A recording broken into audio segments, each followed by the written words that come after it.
Rabbit News Hallyu is calling it right now, the most quietly significant moment at the 31st Shanghai Television Festival's Magnolia Awards had nothing to do with who won.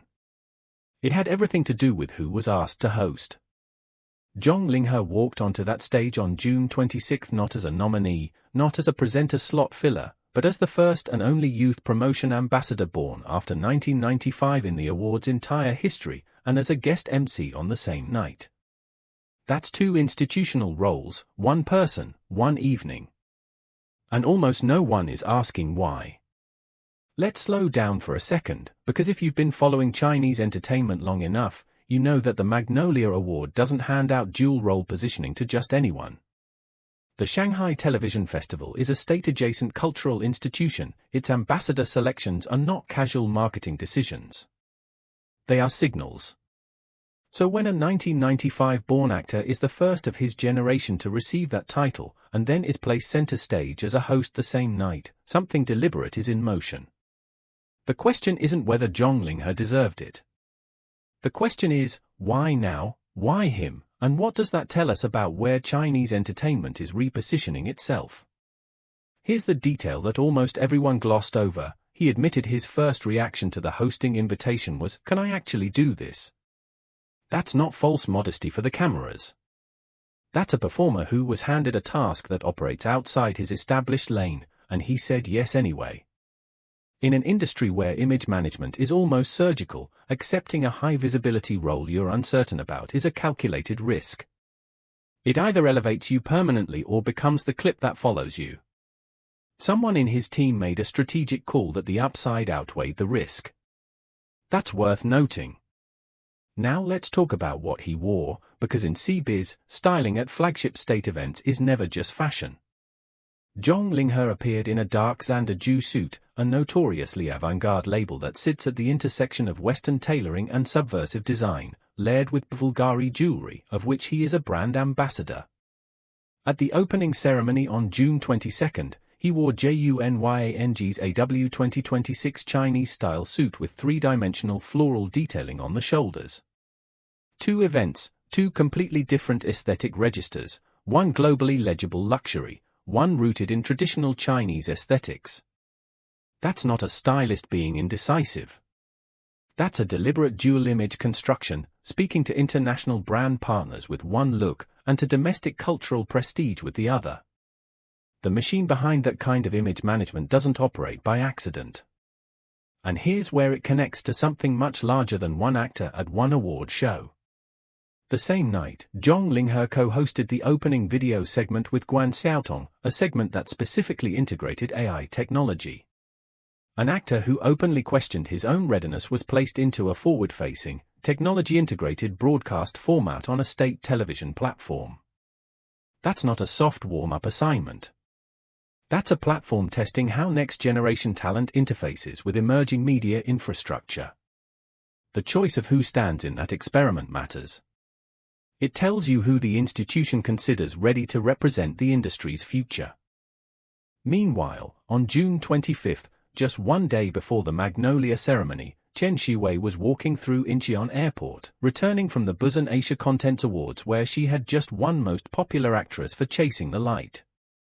And she walked directly into the Korean media's airport press formation, what fan communities have accurately nicknamed as Death Flash, rows of photographers firing continuous high-intensity flash photography at close range indoors. This is a format specifically notorious for exposing skin texture, expression micro-movements, and overall physical reality without the buffer of professional photo shoots. It is, functionally, a stress test.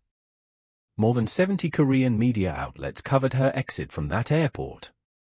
Not as a curiosity. As a compliment. The phrase that circulated was "living Barbie" and a face that walked out of a comic. That's Korean media, known for its unflinching standards, generating 70+ articles of praise for a Chinese actress at a domestic transit point. What's the detail that doesn't quite fit the standard narrative here? It's this: Tian Xiwei did not win the top award at Busan. She was nominated for Best Actress but took home Most Popular Actress. In a different framing, that's a consolation category. Instead, the story that exploded wasn't about her award position, it was about her unedited airport appearance, under Korean flash photography, generating more domestic Chinese trending discussion than the award itself. The headline that landed wasn't "The Chinese actress wins at Korean ceremony." It was "A Chinese actress survived Korean media's death flash and won." The cultural win was reframed around endurance and authenticity rather than institutional achievement.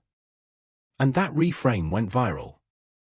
Someone in that ecosystem, whether fan community, agency PR, or both, understood that the airport moment was actually the more powerful story, and it traveled accordingly.